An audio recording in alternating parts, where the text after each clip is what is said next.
बऱ्याच वेळा एखादा नॉनव्हेज पदार्थ तुम्ही बनवला की पहिल्या वेळी सर्वांना आवडतो, जेव्हा दुसऱ्या वेळी बनवायला सांगितला जातो तेव्हा चवीमध्ये बराचसा फरक पडतो. जशी पहिल्या वेळी झाली तशी दुसऱ्या वेळी अजिबात बनत नाही.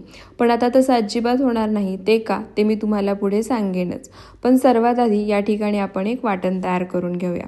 त्यासाठी इथे मी सुकं खोबरं, जिरं, लसूण, आलं आणि कोथिंबीर घेतली आहे. सर्व साहित्य मिक्सरच्या भांड्यामध्ये काढायचं, लागेल असं पाणी घालायचं आणि मिक्सरला फिरवून वाटण तयार करून घ्यायचं. त्यानंतर गॅसवर कढई गरम करायला ठेवली आहे. 4 ते 5 मोठे चमचे तेल घालायचं. तेल गरम झाले की 2 चिरलेले कांदे घालायचे. कांदा गुलाबी रंग येईपर्यंत परतून घ्यायचा. त्यानंतर यामध्ये एक चिरलेला टोमॅटो घालायचा. टोमॅटो सुद्धा कांद्यासोबत छान मऊसूद होईपर्यंत परतून घ्यायचा. आता चिकनची भाजी बनवण्यासाठी मी वापरणार आहे शर्विल मसाले यांचा काळा मसाला आणि कोल्हापुरी कांदा लसूण मसाला. हा मसाला वापरून तुम्ही जी कोणतीही भाजी बनवाल ना, ती जशी पहिल्या वेळी बनली तशीच दुसऱ्या वेळी बनेल. अजिबात चवीमध्ये फरक पडणार नाही.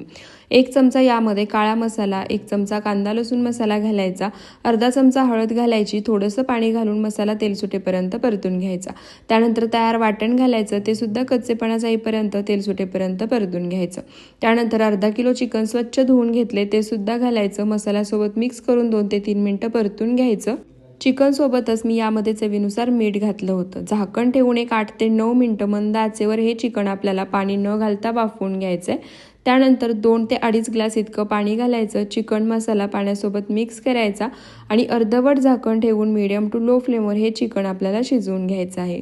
मस्त चमचमीत दमदमीत असा चिकन मसाला बनून तयार झालाय. गरमागरम भाकरी, भात किंवा चपातीसोबत सर्व्ह करायचा. आणि तुम्ही सुद्धा एकदा शर्विल मसाल्यांचे मसाले नक्की ऑर्डर करून